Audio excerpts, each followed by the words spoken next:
जहिया से छुई राजा चल गईला पूना, चोली के चीज मोरा बढ़े दुगुना। ए राजा चीज मोरा बढ़े दुगुना, जहिया से छुके राजा चल गईला पूना, चोली के चीज मोरा बढ़े दुगुना।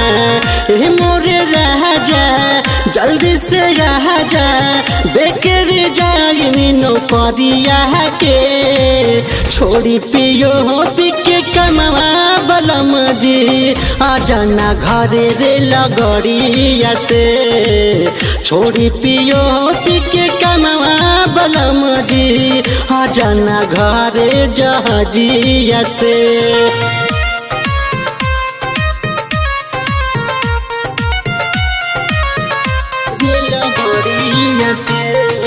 Mix by Brijesh Bihari.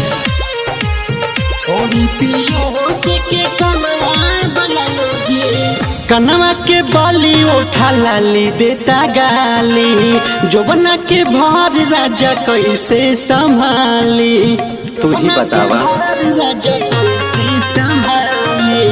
कनवा के बाली उठा लाली देता गाली, जोबना के भार राजा कैसे संभाली।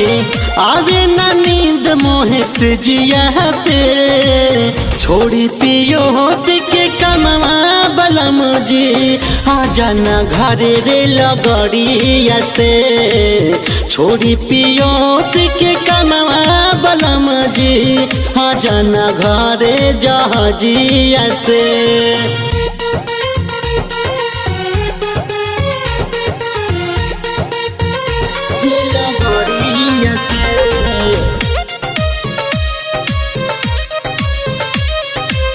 छोड़ी पियो पी के कमवा बलम जी,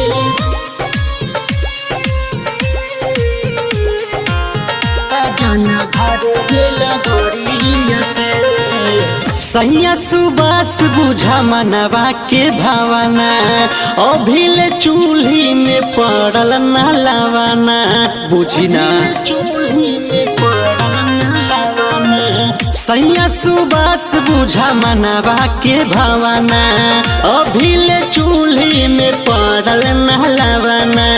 पोछिले लोर रोजे सड़िया से, छोड़ी पियो पी के कमवा बलम जी, आ जाना घरे रे लगड़िया से, छोड़ी पियो पी के कमवा बलम जी, आ जाना घरे जहाजिया से।